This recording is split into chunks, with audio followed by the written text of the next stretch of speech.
never lost my keys or my student ID. I would always have my student ID in my right back pocket. I'd have my keys carabinered onto my pants. I figured if I couldn't find my pants, I had bigger problems than losing my keys.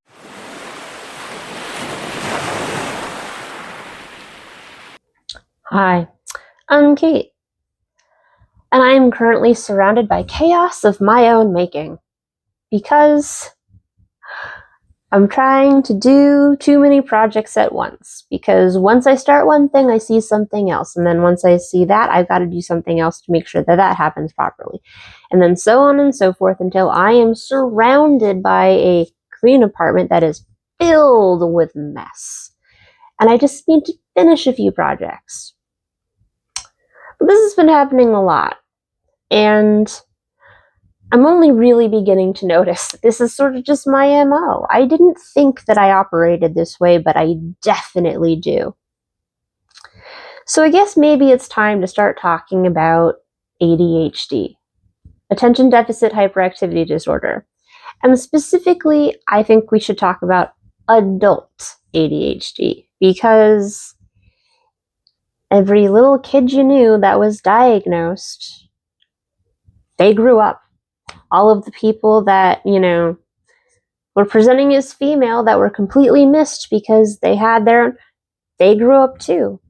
And now there's a whole bunch of us that are like, is it supposed to be this hard? Like, I get that life isn't fair and life is hard. The first 100 years were the hardest. That was a grandmaism, I believe. My grandma. So I'm on the Mayo Clinic, and they had a good overview, I thought. So adult attention deficit hyperactivity disorder, ADHD, is a mental health disorder that includes a combination of persistent problems such as difficulty paying attention, hyperactivity, and impulsive behavior. Adult ADHD can lead to unstable relationships, poor work or school performance, low self-esteem, and other problems. I suspect that low self-esteem thing comes in when you're like, why can't I just make myself do the thing? I know how to do the thing, but I can't do the thing. Because I'm there a lot these days. Though it's called adult ADHD, symptoms start in early childhood and continue into adulthood. In some cases, ADHD is not recognized or diagnosed until the person is an adult. The adult ADHD symptoms may not be as clear as ADHD symptoms. In children and adults, hyperactivity may decrease, but struggles with impulsiveness, restlessness, and difficulty paying attention may continue. And you know what? I first had my suspicions when I was 14. I had just started high school, and suddenly things that I skated through, just did without thinking, I couldn't make myself do them. It was so hard. Things just like reading assigned reading. I just couldn't get there. Or remembering homework assignments. I am so neurotic about forgetting things. I've stuff written down in multiple places. But I couldn't remember to do homework assignments or projects. I'd remember last minute or procrastinate until the last minute. But it was so unlike me. And I honestly, looking back now, because hindsight's 2020, I had moved to a different school. And in my district, which was, I grew up in a very rural area of New Hampshire. So we had a consolidated high school that 9 towns fed into, and so it was a 9-town school district. We weren't even all in the same county, by the way. We had 8 elementary schools, 2 middle schools, and 1 high school. And I went to an elementary school that was in the same town as a middle school. I was lucky that my hometown had an elementary school and a middle school. So when I went to high school, it was entirely new. I was going towns away for school suddenly, and even though I knew half of the people in the school, because it was 2 middle schools that fed together, which isn't it fun when you've got 2 rivals that then suddenly all have to play on the same team together and get along? God, the freshman teams are hilarious.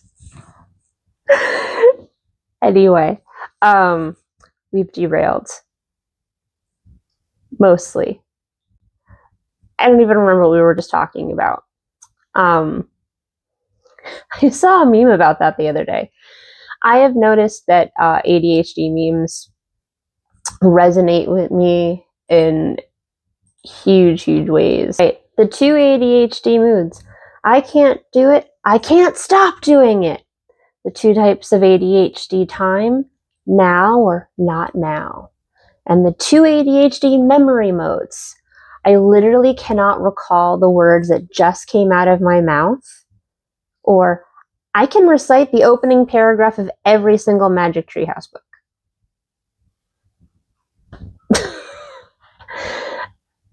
And I'm pretty sure this is just a screenshot from Tumblr.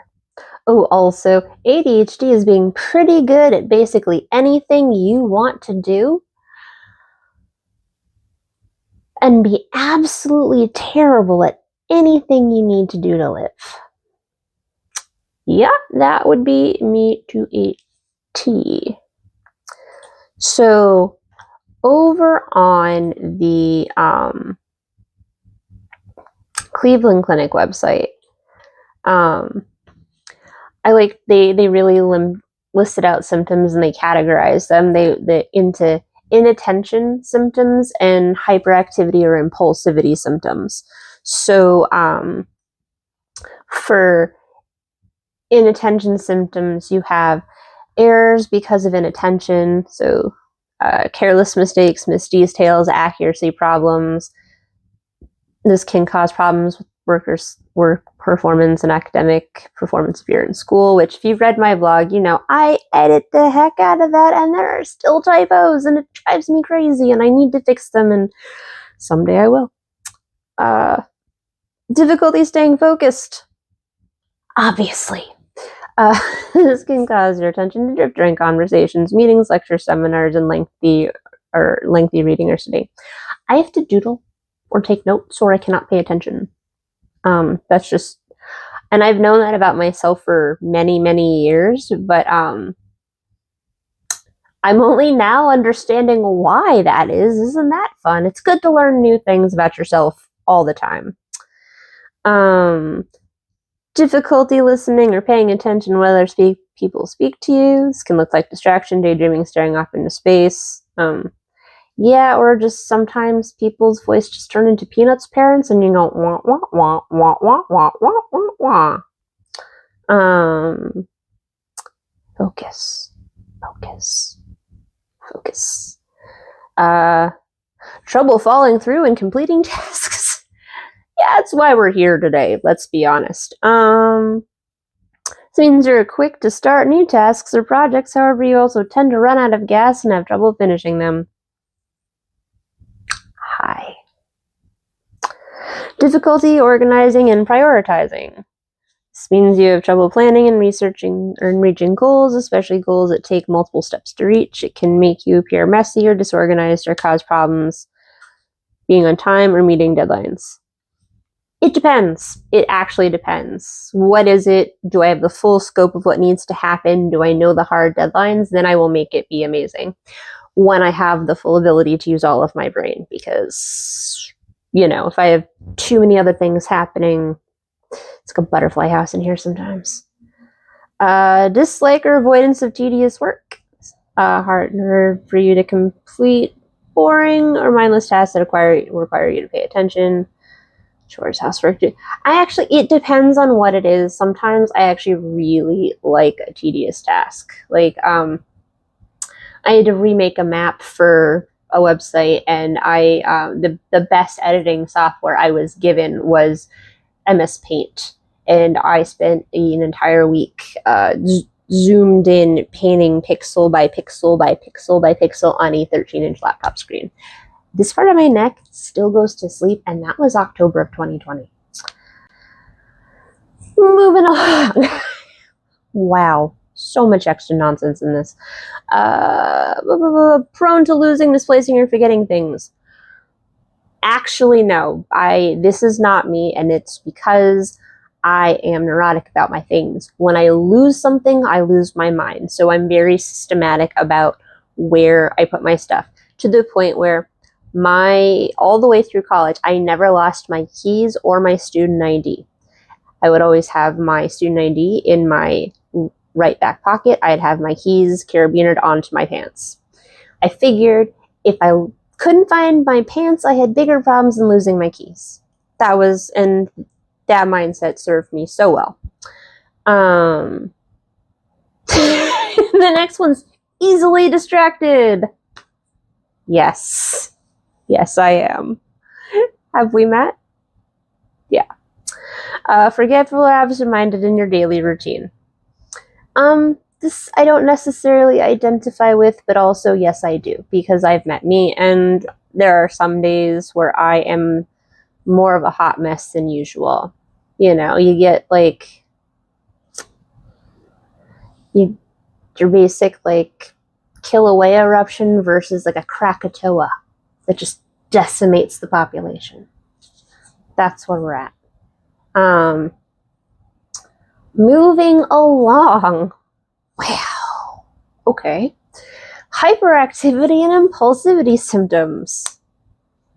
So, frequent fidgeting. This may look like bouncing your leg, tapping your feet, playing with a pen, or checking your phone repeatedly, among other things. I mean, yes, but also no, it depends on the environment that I currently find myself in. Difficult staying seated when expected causes frequent interruptions for you to stand or walk around. I mean, yeah. The second I have to not move, I need to move. I need to get up and walk around. Not like on an airplane so much, I understand that, or like train or a bus, but like if I'm just like seated in a chair and I'm not supposed to go anywhere, then I probably want to get up and move just to. Plus, if my legs are dangling, then I need to get up and move anyway. People don't understand what it's like to have short legs. 25-inch inseam. Moving along. Restlessness. In children, this causes running and climbing behaviors, especially when it's not appropriate. In adults, this looks like feeling uncomfortable or being still. I'm not entirely sure how that's different than the previous one, I'll be perfectly honest, but yes, that would be me. I identify with that. Trouble doing things you enjoy quietly. This is especially true during downtime, hobbies, or other fun or relaxing activities. You may talk to yourself or habitually say nonsensical words or phrases aloud. Yeah. I think I also stim that way too sometimes. I was very, very obsessed with saying baked potato with cream cheese for a while when I was a kid, and I still don't know why, other than it's still very pleasing to say. But I would never put cream cheese on a baked potato. I'm also lactose intolerant, so I'm not having cream cheese in general.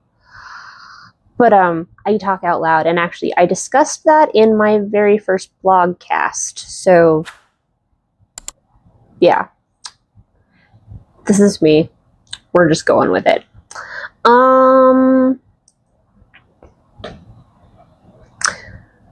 Unusually high activity level. This can make it look like you're constantly busy or in a hurry. Others may have trouble keeping up with you. Every administrative assistant job I have ever had, administrative assistant, secretary, whichever,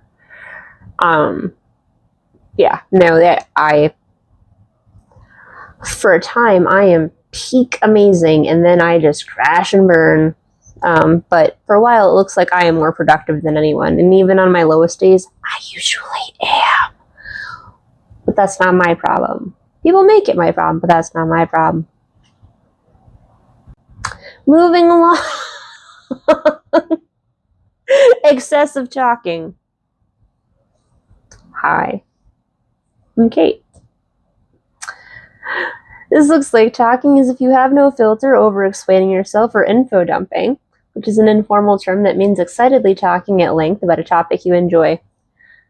Pete has learned so much about Scientology, it's not even funny, because sometimes you just excitedly tell him things, and I have to stop myself from info dumping right now. And it's more just like cults in general, but that one, it's interesting and I have thoughts.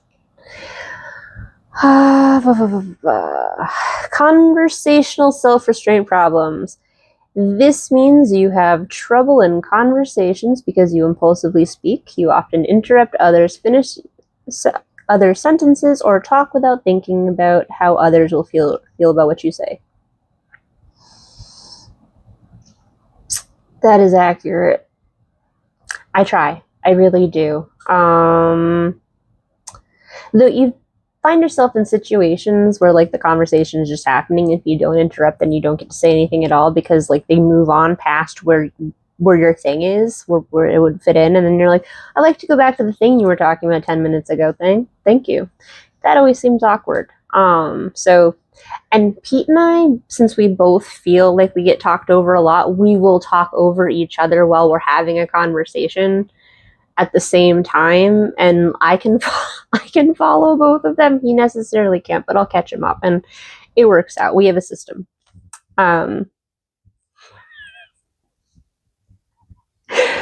It is funny.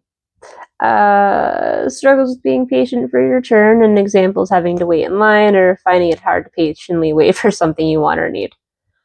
I mean, we just discussed that, but yes. Problems with reading situational social boundaries. This can cause you to intrude on or interrupt others frequently. You might insert yourself into conversations, activities, or games without realizing that others could find this rude. Hi. I'm Kate.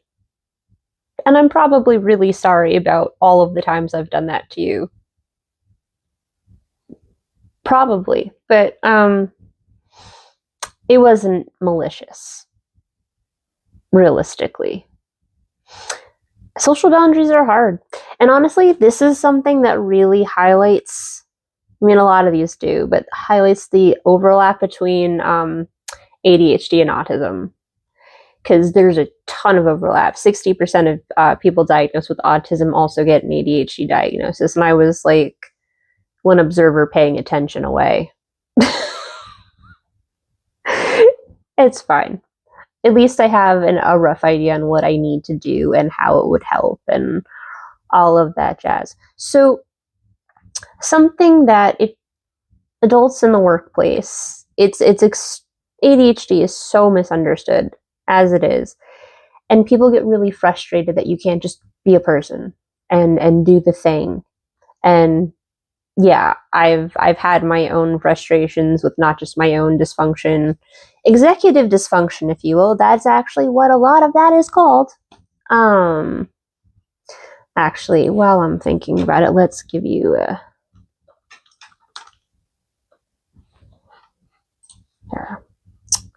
executive dysfunction is a behavioral symptom that disrupts a person's ability to manage their own thoughts, emotions, and actions. It's most common with certain mental health conditions, especially addictions, behavior disorders, brain development disorders, and mood disorders. So, yeah.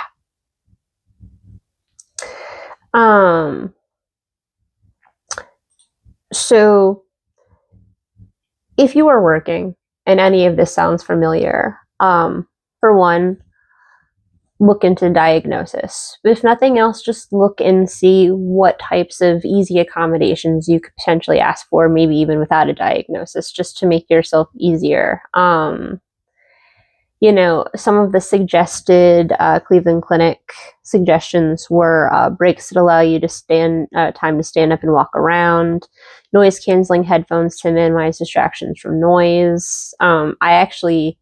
I couldn't do that in my old job, but here I find that I do great with them, and I can actually ignore my neighbors. But whereas I had to answer the phone, I couldn't block out the noise. I had to just live in it. Working from home when possible. Heck yes, most productive is when I am at home working. When I have set things I have to do, and there's consequences if they don't get done. We've discussed that. Um, mentoring or job coaching assistance. So that would be vocational rehabilitation. And I'm going to do a video at some point in time on vocational rehabilitation because it can help a lot of people. I have my own personal misgivings about it, but I worked in the field in the background, and so I have to let go of some of my own issues.